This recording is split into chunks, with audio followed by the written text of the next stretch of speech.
Hola a todos. La verdad es que estoy contando los días para que el Believe Quartet y el pastor Denis Reyes regresen de sus vacaciones la próxima semana. Sí. Los extrañamos muchísimo.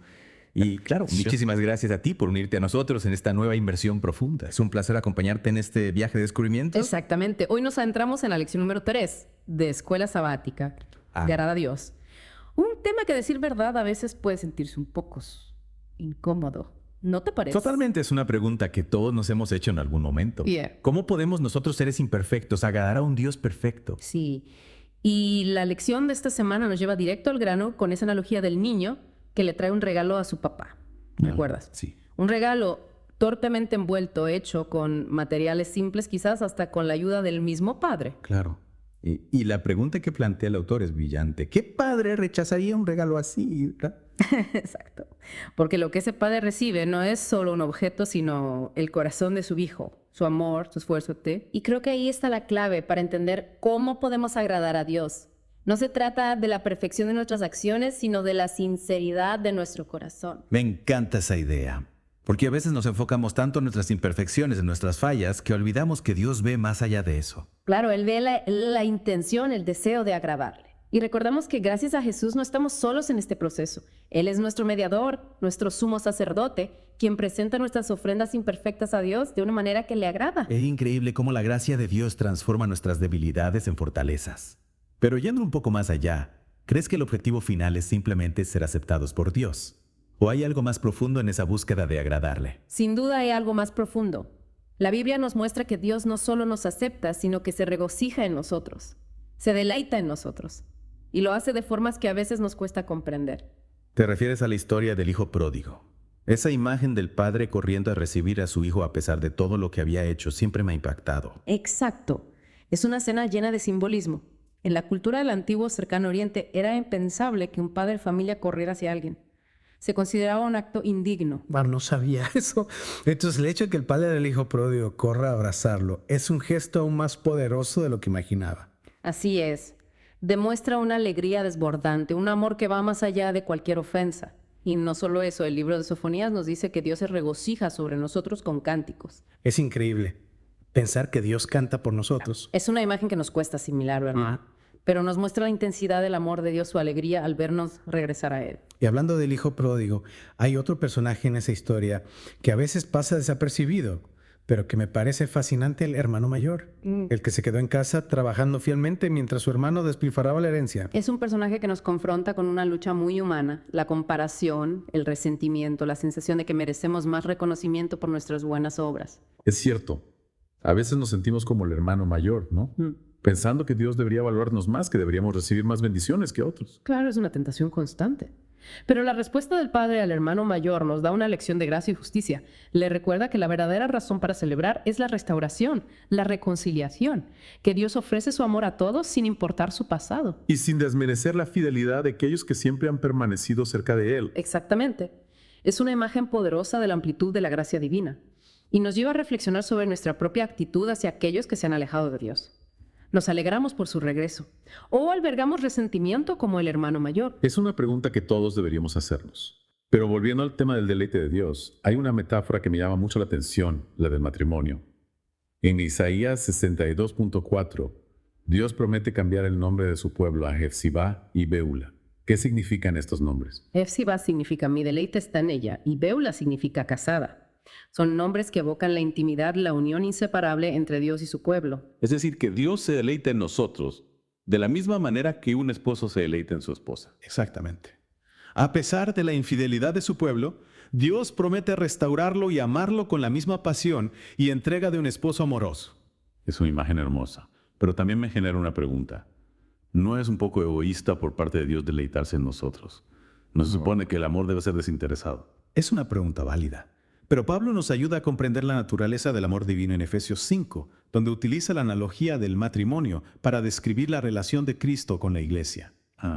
¿Y qué nos dice Pablo en ese pasaje? Nos dice que el amor verdadero implica una unión de intereses, un deleite en el bienestar del ser amado. Así como un esposo encuentra alegría en la felicidad de su esposa, Dios encuentra alegría en nuestro bienestar y crecimiento. Entiendo. No se trata de un egoísmo, sino de un amor tan profundo que la felicidad del otro se convierte en parte integral de la propia felicidad. Es fascinante cómo Dios, siendo perfecto e independiente, decide vincular su alegría a la nueva. Y no olvidemos que este amor no se basa en nuestros méritos, sino en su gracia. Romanos 5.6-10 nos recuerda que Dios nos amó incluso cuando éramos pecadores enemigos de Él. Es increíble pensar en eso, que Dios nos amó primero incondicionalmente. Eso me lleva a otra pregunta que me ha rondado la cabeza. Si Dios es santo y perfecto, ¿cómo es posible que nosotros, siendo imperfectos, podamos agradarle? Es una pregunta que nos lleva al corazón del Evangelio. A través del sacrificio de Cristo somos reconciliados con Dios. Dejamos de ser simples piedras y nos convertimos en piedras vivas. 1 Pedro 2.4-6, bloques de construcción de un templo espiritual que refleja el amor de Dios. Es decir, que a través de Cristo nuestras vidas imperfectas se transforman en algo que puede honrar a Dios. Pero ¿qué pasa con nuestras dudas, nuestros temores, nuestras imperfecciones? ¿Acaso no desagradan a Dios? Para responder a eso, me gustaría recordar la historia del hombre que le pide a Jesús que cure a su hijo mudo en Marcos 9. El hombre clama: creo, ayuda a mi incredulidad. Es una oración llena de honestidad, de lucha interna. Y la respuesta de Jesús es conmovedora. ¿Qué responde Jesús? Lo sana, realiza el milagro. Demuestra que incluso una pequeña chispa de fe es suficiente para que Dios, pobre Dios, se deleite en nuestros esfuerzos sinceros por agradarle, incluso cuando están mezclados con dudas. Él ve en nuestro corazón nuestra lucha y nos extiende su gracia. Es un mensaje tan alentador saber que Dios no espera que seamos perfectos para amarnos, para deleitarse en nosotros. Exactamente. Lo que Dios busca es un corazón dispuesto a seguirle, a aprender de Él, a crecer en su amor. Y en ese proceso, en esa búsqueda sincera, Él encuentra su deleite. Es como si nuestras vidas, con todas sus imperfecciones, se convirtieran en una canción que le agrada. Es una imagen hermosa para terminar esta primera parte de nuestra inmersión. De hecho, creo que necesitamos un momento para procesar todo lo que hemos aprendido. Sí, de acuerdo. Te propongo que mientras hacemos una breve pausa, reflexiones sobre esta pregunta. Si Dios se deleita en nosotros de esta manera, ¿cómo podría eso cambiar nuestra perspectiva sobre los eventos que suceden en nuestras vidas? Es una excelente pregunta para meditar. Y no te olvides, querido oyente, suscribirte a nuestro canal y compartir este episodio con tus amigos. Regresamos en un momento con más de esta fascinante inmersión. Y regresamos en nuestra inmersión en este tema tan profundo, agradar a Dios. Antes de la pausa te dejamos con una pregunta para reflexionar. Si Dios se deleita en nosotros de esta manera, ¿cómo podría cambiar eso nuestra perspectiva sobre los eventos que suceden en nuestras vidas? Es una pregunta poderosa.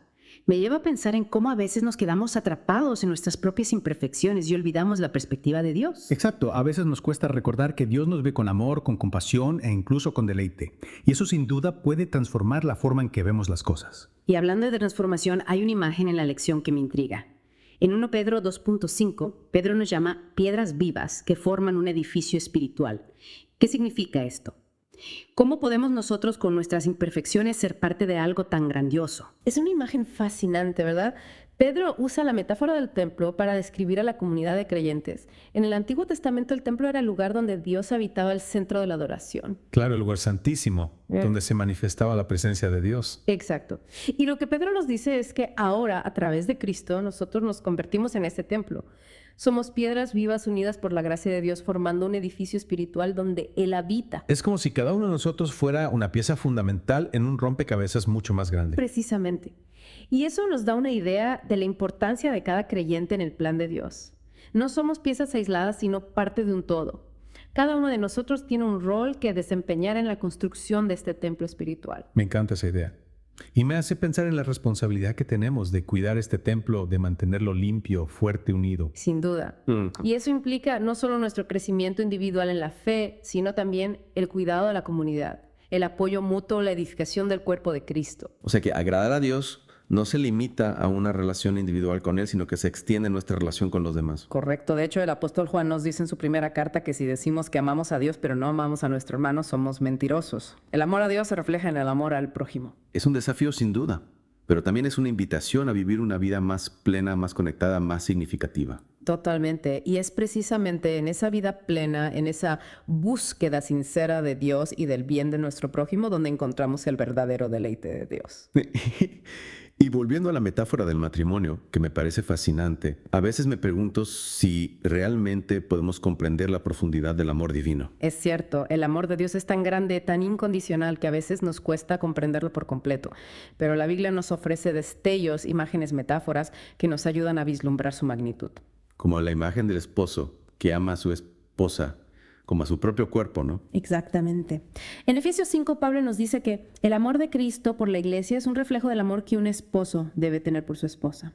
Es un amor sacrificial protector que busca el bienestar del otro por encima de todo. Es un amor que va más allá del sentimiento del romanticismo. Es un compromiso, una entrega total. Así es. Y en ese sentido podemos decir que el amor de Dios no es pasivo, no es una simple aceptación, es un amor activo que busca nuestra transformación, nuestro crecimiento, nuestra felicidad. Eso me lleva a preguntarme, ¿cómo respondemos a un amor tan grande? ¿Cómo podemos nosotros, seres humanos limitados, expresar nuestro amor a un Dios infinito? La respuesta es más simple de lo que pensamos a través de la obediencia, del servicio, de la entrega de nuestras vidas a Él. No se trata de grandes hazañas, sino de pequeños actos de amor, de fidelidad, de búsqueda de su voluntad. Sí, a que agradar a Dios. No se trata de cumplir una lista de reglas, sino de vivir en una relación de amor con Él, permitiendo que su amor transforme nuestras vidas. Precisamente. Y en esa transformación, en ese proceso de crecimiento, Dios encuentra su deleite. Es como si nuestras vidas se convirtieran en una ofrenda agradable a Él, un reflejo de su amor en el mundo. Que es una imagen hermosa. Me hace pensar en lo importante que es recordar que nuestras vidas importan, que nuestras acciones tienen un impacto no solo en nosotros mismos, sino también en Dios. Correcto. Y no solo en Dios, sino también en quienes nos rodean. El amor de Dios que se refleja en nuestras vidas tiene el poder de transformar el mundo, de llevar esperanza, sanidad, reconciliación. Es un pensamiento alentador. Saber que a pesar de nuestras imperfecciones podemos ser instrumentos del amor de Dios en el mundo. Y no olvidemos que en este proceso nunca estamos solos. Dios está con nosotros guiándonos, fortaleciéndonos, inspirándonos. Y a través de su espíritu nos capacita para vivir una vida que le agrada, una vida que refleja su amor y su gracia. Es un mensaje poderoso. Y creo que es un buen momento para hacer una pausa y reflexionar sobre todo lo que hemos compartido hasta ahora. ¿Qué te parece? De acuerdo. Te propongo que mientras hacemos una breve pausa, recuerdes las palabras del apóstol Pablo en Filipenses 4.4. Regocijaos en el Señor, siempre. Otra vez digo, regocijaos. Medita en la alegría que Dios encuentra en ti, en su amor incondicional, en su poder transformador. Es un excelente consejo. Y no te olvides, querido oyente, de suscribirte a nuestro canal y compartir este episodio con los amigos. Regresamos en un momento con la última parte de nuestra inmersión. Y ya estamos de vuelta en esta última parte de nuestra inmersión en agradar a Dios. Espero que estas reflexiones te hayan ayudado a ver tu relación con Dios desde una nueva perspectiva. Sin duda hemos recorrido un camino fascinante explorando la profundidad del amor de Dios, su compasión infinita y ese deleite inexplicable que encuentra en nosotros. Exacto. Y en esta parte final me gustaría profundizar en un aspecto crucial para entender cómo agradar a Dios la fe. No podemos hablar de agradar a Dios sin hablar de la fe. Completamente de acuerdo. Pero a veces la fe puede ser un concepto un poco abstracto. ¿Cómo la definirías de una manera práctica, aplicable a nuestra vida diaria? Buena pregunta. Para mí la fe es como lanzarse a un río embravecido con la certeza de que Dios nos sostendrá. Es confiar en Él, en sus promesas, en su carácter. Me gusta esa imagen del río embravecido porque refleja la incertidumbre de los desafíos que enfrentamos en la vida. La fe es precisamente esa confianza inquebrantable en que Dios nos guiará a través de la tormenta. Exacto.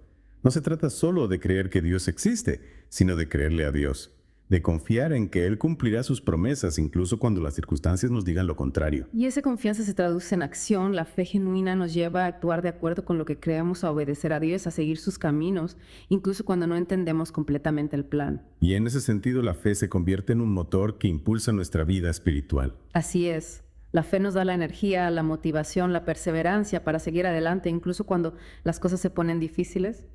Nos permite ver más allá de las circunstancias presentes y aferrarnos a la esperanza que Dios nos ofrece. Me viene a la mente la historia del hombre que le pide a Jesús que cure a su hijo mudo. ¿Recuerdas que a pesar de sus dudas, clama Quero? Ayuda a mi incredulidad.